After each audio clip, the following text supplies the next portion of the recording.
Odié a mi papá por no ir a mi graduación, hasta que descubrí la verdad. Mi papá no estuvo en mi graduación. Así de simple. Así de absurdo. Mamá me había jurado que esta vez sí lo lograría, que todo estaba organizado, que no había forma de que faltara. Yo asentí, como siempre, como si todavía tuviera sentido creerle. Durante la ceremonia no dejaba de revisar mi celular. Una y otra vez.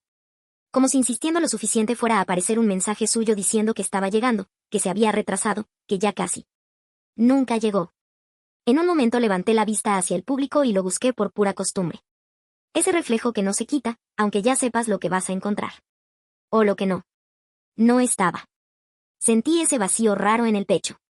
No era tristeza del todo, todavía no. Era más bien como un hueco frío, una especie de aviso de que algo dentro de mí se estaba cansando. Caminé hacia el escenario cuando dijeron mi nombre. Recibí el diploma, sonreí para la foto, asentí cuando me felicitaron. Todo automático. Como si estuviera viendo a otra persona hacerlo por mí. Al bajar, miré el celular otra vez. Nada. Ni un mensaje.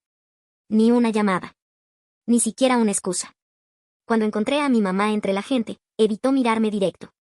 Me abrazó demasiado fuerte, como si apretando más pudiera arreglar algo. De verdad lo intentó, me susurró. Ahí fue cuando el enojo empezó a asomarse.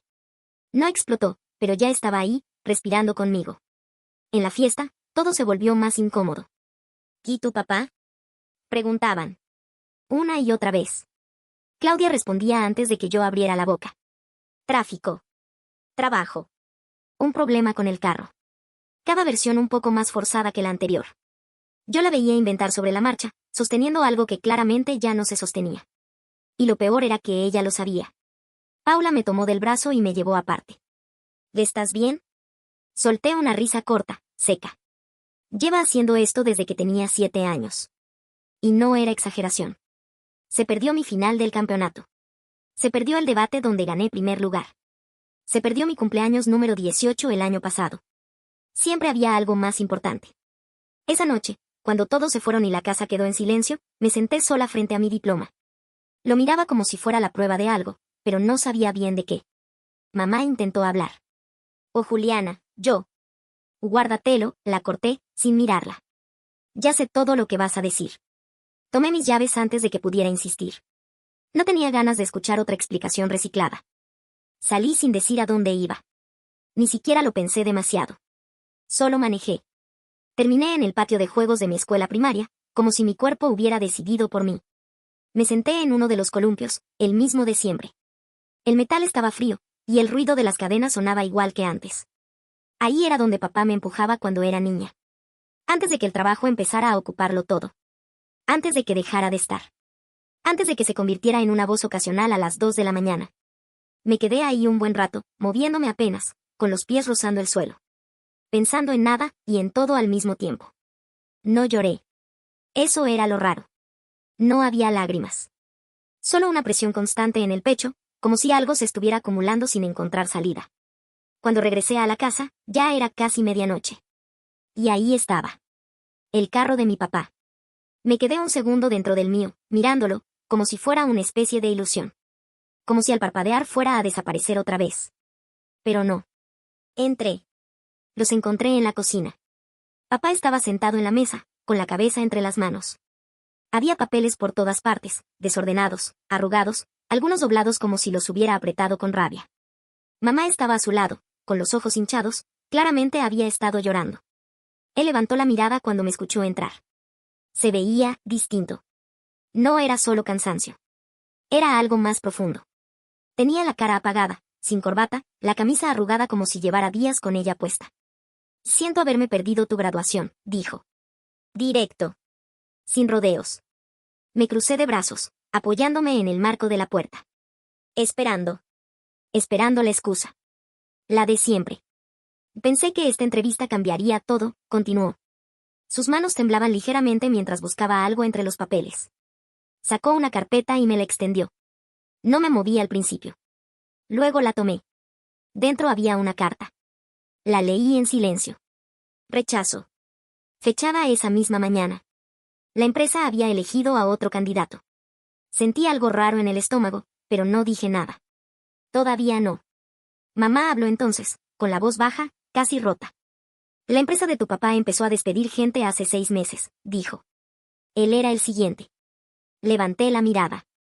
¿Qué? Estábamos a 3 semanas de perder la casa, añadió, como si cada palabra pesara. El banco ya nos negó el refinanciamiento 2 veces. El silencio que siguió fue pesado. Denso. Papá no decía nada. Solo miraba la mesa, como si no tuviera fuerzas ni para defenderse. Ha estado manejando los fines de semana, continuó mamá. Y vendiendo sus discos, poco a poco. Eso sí me golpeó. Su colección de vinilos. Era lo único que nunca tocaba. Lo único que cuidaba como si fuera sagrado. Se saltaba comidas, dijo ella, ahora mirándome directo. Pero nunca dejó de poner la cena para nosotras. Bajé la mirada a la carpeta que todavía tenía en las manos. La entrevista era su última oportunidad, terminó. Papá se pasó una mano por la cara, agotado. Y les pedí que la cambiaran de día, dijo, sin mirarme. Les expliqué lo de tu graduación, pero dijeron que era ese día o nada. Apreté la carpeta un poco más fuerte. Y se quedó en silencio unos segundos. Pensé que podía lograr ambas cosas, admitió al final. Que saldría a tiempo. Solté una risa corta, sin humor. Claro. Siempre pensaba eso. Siempre calculaba mal. Pero esta vez, había algo diferente en su voz. Algo que no encajaba con las excusas de siempre. Y eso me molestaba más de lo que debería. Hablé de ti en la entrevista, dijo mi papá de repente. Levanté la vista. No era lo que esperaba escuchar. ¿Qué? Y de tus logros, de lo disciplinada que eres, su voz sonaba baja, gastada. Pensé que si veían el tipo de familia que tengo. No terminó la frase. No hacía falta. Me quedé quieta, procesándolo. Era extraño. Incómodo. Como si alguien hubiera cambiado el guión sin avisarme. Me hicieron esperar, continuó. Horas. Mamá bajó la mirada, como si ya hubiera escuchado esa parte demasiadas veces. Después de la entrevista me dijeron que me quedara en el lobby, que pronto tendrían una respuesta. Se rió, pero sin alegría. Me quedé ahí como un idiota. Apreté los labios. ¿Y no pensaste en irte? Pregunté. ¿Y si me iba? Perdía la oportunidad, respondió, mirándome por fin. ¿Y si la perdía? No terminó, pero esta vez sí entendí. La casa. Las deudas. Todo. La graduación ya había terminado cuando salí, añadió. El silencio volvió a caer entre nosotros. Pero ya no era el mismo de antes. Este pesaba distinto. Esa noche casi no dormí. Di vueltas en la cama, mirando el techo, repasando cada cosa que había dicho, y cada cosa que no. En algún momento me levanté a buscar algo para el dolor de cabeza. Abrí el botiquín del baño y, sin pensarlo mucho, tomé la billetera de mi papá que estaba sobre el lavamanos. Buscaba efectivo para bajar a la tienda. En lugar de eso, encontré otra cosa. Un recibo. De una casa de empeño. Lo leí 2 veces para asegurarme de no estar confundiendo algo. Un reloj. Su reloj. El que su papá le había dado antes de morir. El que siempre decía que algún día sería mío. Sentí un nudo en la garganta que no supe cómo manejar. Salí del baño con el papel en la mano y lo encontré todavía en la cocina, revisando más documentos como si no supiera hacer otra cosa. ¿Qué es esto? Le pregunté, dejándolo sobre la mesa. Lo miró apenas. En nada importante. ¿Qué es tu reloj? Se encogió de hombros. Algunas cosas importan más. Así. Sin dramatismo. Sin discurso. Como si fuera obvio. Y eso fue lo que más me descolocó. A la mañana siguiente, cuando bajé, lo encontré dormido en la mesa. La cabeza apoyada sobre sus brazos, rodeado de papeles otra vez. Me acerqué despacio. Su celular estaba al lado, con la pantalla encendida. 17 solicitudes de empleo enviadas. Solo esa noche. Me quedé mirándolo más tiempo del que quería admitir. Se veía derrotado. No como antes. No como cuando simplemente no llegaba. Esto era distinto. Esto era alguien que estaba perdiendo. Y aún así, seguía intentando. Me apoyé en el respaldo de una silla, sin hacer ruido. Por primera vez en mucho tiempo, no sentí solo enojo. Y eso, me confundió más de lo que esperaba. Me quedé ahí, en la cocina, mirándolo dormir como si fuera otra persona. Como si no fuera el mismo hombre al que llevaba años reclamándole ausencias. Y al mismo tiempo, sí lo era. Ese era el problema. Me apoyé en la mesa y volví a mirar su celular. 17 solicitudes. Todas enviadas entre la madrugada y las 6 de la mañana. Como si dormir fuera un lujo que ya no podía permitirse. Miré los papeles regados. Nombres de empresas. Correos. Respuestas automáticas. Todo ese esfuerzo invisible que nunca vi. O que nunca quise ver. Porque era más fácil pensar que simplemente no le importaba. Me dejé caer en la silla frente a él, en silencio. Recordé la ceremonia. El momento exacto en que levanté la vista buscándolo. El vacío. Eso no desaparecía. No se arreglaba con explicaciones, ni con sacrificios ocultos, ni con noches sin dormir. Se lo perdió. Y ese momento no iba a volver. Pero ahora había algo más encima de eso. Algo incómodo. Algo que no encajaba con la historia que yo me había contado durante años. Mi papá me había fallado. Sí.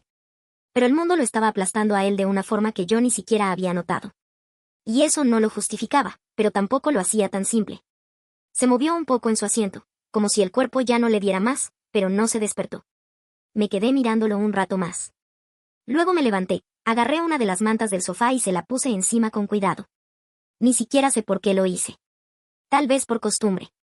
Tal vez por algo más. Antes de irme, miré el diploma que había dejado sobre la mesa la noche anterior. Lo tomé. Lo sostuve unos segundos. No se sentía igual que antes. No porque valiera menos, sino porque ahora entendía algo que no había querido aceptar. Él eligió esa entrevista. Sí. Pero no fue porque yo no importara. Fue porque estaba tratando de sostener todo lo demás. Y aún así, perdió. Perdió el trabajo. Perdió la oportunidad. Y también se perdió ese momento conmigo. Todo en un solo día. Salí de la cocina sin hacer ruido. No lo desperté. No dije nada. Porque a veces no hay una frase correcta que arregle años de cosas acumuladas. Solo hay tiempo. Y decisiones que llegan tarde. Mi papá no estuvo en mi graduación. Eso no cambia. Pero esa mañana entendí algo que me costó años aceptar. A veces, la gente no te falla porque no le importes. A veces te falla, porque está tratando de no perderlo todo.